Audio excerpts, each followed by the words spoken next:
ఓం శ్రీ మహాగణాధిపతయే నమ. ఓం శ్రీ గురుభ్యో నమ. ఓం నమశివాయ. మాఘపురాణంలో 16వ అధ్యాయం.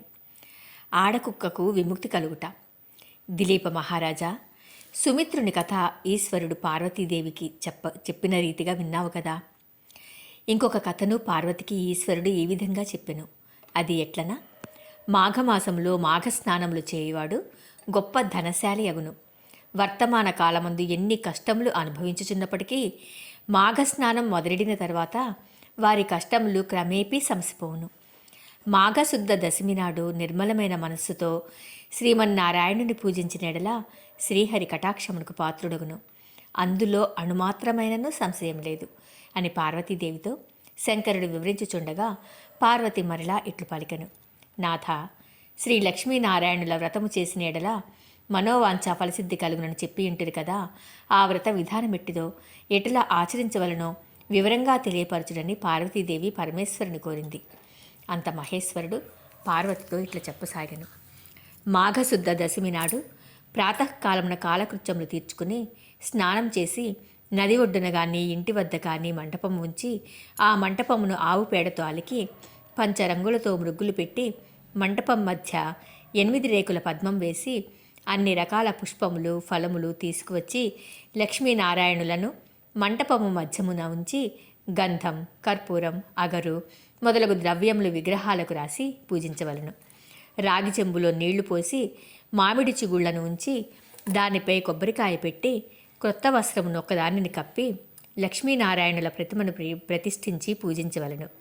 ఆ మంటపము మధ్యలో సాలగ్రామమును ఉంచి ఒక సద్బ్రాహ్మణుని ఆహ్వానించి వారి చేత పంచామృత స్నానం చేయించి తులసి దళముతోనూ పుష్పాలతోనూ పూజించి ధూప దీప చందనాగరు పరిమళ వస్తువులుంచి నైవేద్యము చెల్లించవలను. తరువాత రాగి పాత్రలో నీరు పోసి అర్ఘ్యప్రదానం ఇవ్వవలను. అటో తరువాత సూర్యనారాయణ స్వరూపుడగు శ్రీరామచంద్ర ప్రభువును మదిలో ధ్యానించవలను. మాఘస్నానం చేయువారు వారి తల్లిదండ్రులు బంధుమిత్రుల సమక్షంలో మాఘమాస వ్రతము చేయవలేను. ఒక సద్బ్రాహ్మణునకు బియ్యము, బెల్లము, ఉప్పు, పప్పు, కాయగూరలు, పళ్ళు మొదలుగునవి ఒక పాత్ర యందు ఉంచి కానీ కొత్త గుడ్డలో మూటకట్టి కానీ దానమియ్యవలెను. మాఘపురాణంను స్వయంగా పఠించున్నప్పుడు కానీ లేక వినినప్పుడు కానీ చేతిలో అక్షతలు ఉంచుకొని భక్తితో శ్రీమన్నారాయణుని ధ్యానించుకొని కొన్ని అక్షతలు భగవంతునిపై ఉంచి మరికొన్ని అక్షతలు తలపై వేసుకోవలేను. కాన ఓ శాంభవి, మాఘస్నానం చేసి మాఘశుద్ధ దశమి నాడు లక్ష్మీనారాయణులను నిష్ఠతో పూజించిన ఎడల ఎటువంటి మహాపాపములైనను నశించిపోవును. ఇందులోకొక ఉదాహరణ కూడా తెలియచేసేదను. సావధానురాలవై వినుము. గౌతమ మహర్షి ఒకనాడు తన శిష్యులతో కూడి తీర్థయాత్రలు చేయుటకై ఉత్తర దిశకు బయలుదేరాడు. వారు అనేక పుణ్యనదులలో స్నానములు చేయుచు ప్రసిద్ధ క్షేత్రములను దర్శించుచు మార్గమందున్న మునిపుంగవులతో ఇష్టాగోష్ఠులు జరుపుకొనుచు ఎప్పటికి మాఘమాసము ప్రవేశించటం వలన కృష్ణానదిలో స్నానము చేయవలెనని ఆ ప్రాంతమునకు వచ్చి విడిది చేశారు. గౌతమ ముని తన శిష్యునితో కూడి కృష్ణానదిలో సూర్యోదయ సమయంలో స్నానం చేసి తీరముననున్న ఒక రావి చెట్టు వద్దకు వచ్చి మూలతో బ్రహ్మరూపాయ మధ్యతో విష్ణురూపిణే అగ్రత శివరూపాయ వృక్షరాజాయతే నమః అని రావి చెట్టుకు నమస్కరించి ఆ చెట్టు మొదట ఆసీనులయ్యి శ్రీహరిని విధియుక్తముగా పూజించారు. తర్వాత శిష్యులందరికీ మాఘమాస ప్రభావమును వినిపించారు. ఈ విధంగా ప్రతిదినము ఆచరించుచుండగా మాఘశుద్ధ దశమి నాడు ఆ చెట్టు మొదట మండపం ఏర్పరిచి మృగ్గులు, బొట్లు పెట్టి మామిడాకు తోరణాలు కట్టి అలంకరించారు. ఆ మండపం మధ్యలో శ్రీహరి చిత్రపటం ఉంచి పూజించారు. ఆ విధంగా పూజించుచున్న సమయంలో ఒక ఆడకుక్క వచ్చి భగవంతునికి చేయుచున్న పూజా విధానమంతయు రెప్పవాల్చకుండా దీక్షతో చూస్తూ ఆ రావి చెట్టునకు ఎదురుగా కూర్చొని ఉన్నది. శిష్యులు వారి వద్దనున్న దండముతో దాన్ని బెదిరించారు. ఆ కుక్క ఆ చెట్టు నుండి లేచి ఉత్తర దిశ వైపుకు మళ్ళీ మరల తూర్పు తిరిగి ఆ వైపు నుండి దక్షిణ దిశకు కదిలి మరల యథాప్రకారం పడమటి దిశలోనే కూర్చుండెను. శిష్యులు మరల బెదిరించారు. ముందు చేసినట్లే రెండవసారి కూడా ఆ మండపం చుట్టూ తిరిగి వచ్చెను.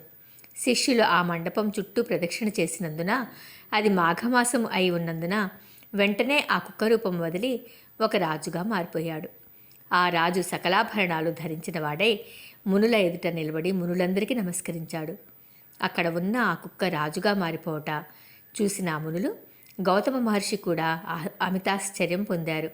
ఓయి, నీవెవ్వరవు? నీవిట్లు మారటానికి కారణమేంటని గౌతముడు ప్రశ్నించాడు.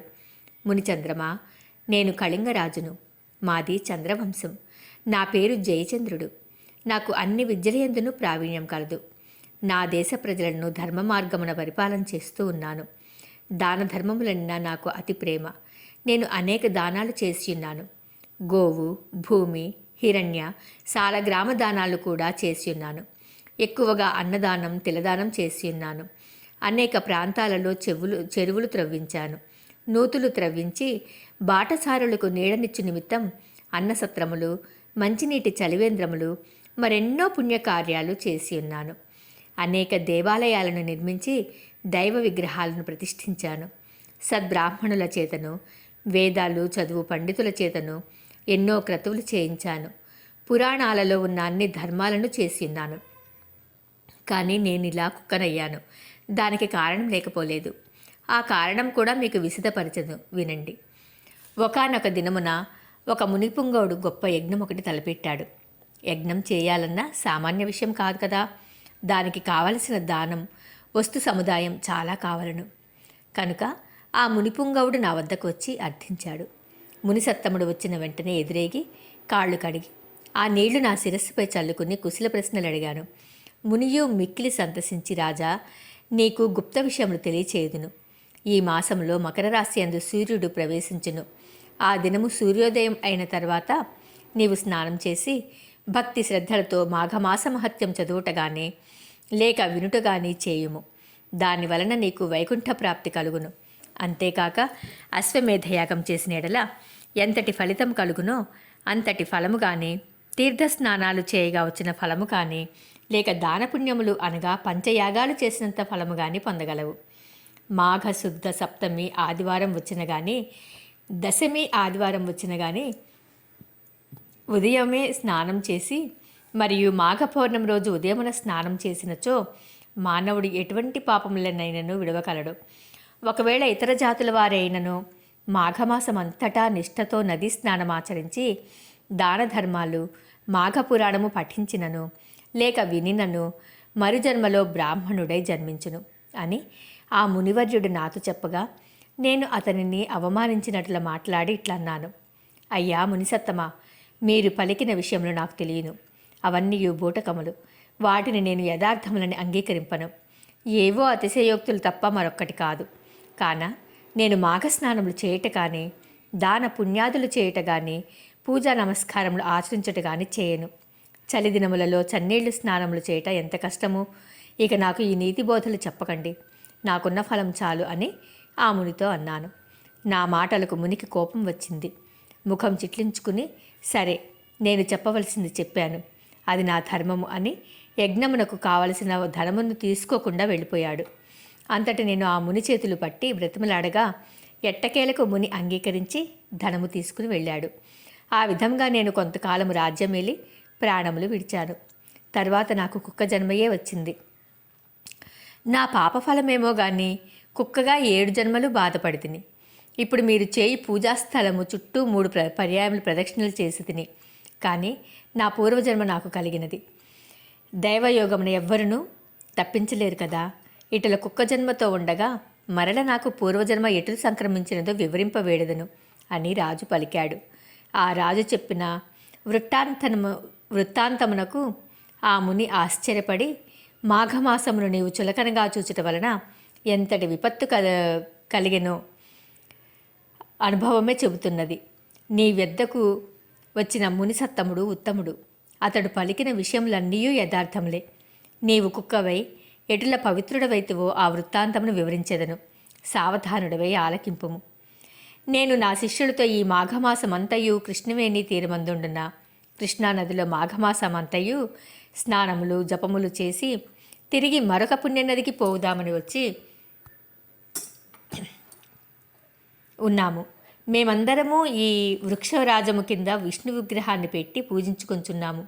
కుక్క రూపంలో ఉన్న నీవు దారిని పోతూ ఇచ్చటి నైవేద్యమును చూసి తినవలయను అనడి ఆశతో పూజ సమీపమునకు వచ్చి కూర్చున్నావు. అప్పుడు నీవు ఎలాగున్నావో తెలుసా? నీ శరీరము బురద మైలా తగిలి ఉన్నది.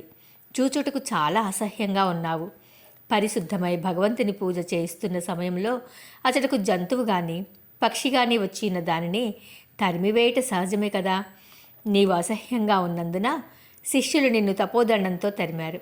నైవేద్యం తినవలైననడి ఆశతో ఈ మండపం చుట్టూ తిరిగి యథాస్థానమునకు వచ్చి కూర్చున్నావు. మరల నా శిష్యులు నిన్ను కొట్టబోవుటచే తిరిగి మళ్ళీ వచ్చావు. అట్లా 3 పర్యాయములు తిరుగుటచే భగవంతుడు నీ రూపమును మార్చి నిజ రూపమును ప్రసాదించాడు. అనగా మాఘమాస ఫలం భగవంతుని మండపం చుట్టూ తిరగటం వలన పునర్జన్మ వచ్చిందన్నమాట. ఇక మాఘమాసమంతయు నదిలో స్నానం చేసి భగవంతుని ధ్యానించి పురాణ పఠనం చేసినచో ఎంతటి ఫలం వచ్చునో ఊహించుకొనుము అని గౌతమ ఋషి చెప్పగా రాజు మిగుల సంతోషించి గౌతమ ఋషికి అతని పరివారం అంతటికీ నమస్కరించుచుండగా అంతలో ఆ రావి చెట్టులోనున్న ఒక తొర్ర నుండి ఒక మండూకం బయటికి వచ్చి గౌతమ ఋషి పాదములపై పడి బెగబెగమని అరిచి అటు ఇటు గెంతుచుండెను. హఠాత్తుగా కప్పరూపమును వదిలి ముని వనితగా మారిపోయిను. ఆమె నవ యవ్వనవతి, అతి సుందరాంగి. ఆమె గౌతమ ఋషిని చూడగానే తనకు జ్ఞానోదయమై పూర్వజన్మ వృత్తాంతమంతయు జ్ఞప్తికి వచ్చినది. అంత గౌతమముని, అమ్మాయి, నీవెవరిదానవు? నీ నామధేయమేంటి? నీ వృత్తాంతం తెలియజేయమని ప్రశ్నించారు. గౌతమమునిని చూడగానే తన పూర్వజన్మ వృత్తాంతం తెలియటచే ఇట్లు చెప్పసాగెను. 16వ అధ్యాయం సంపూర్ణం.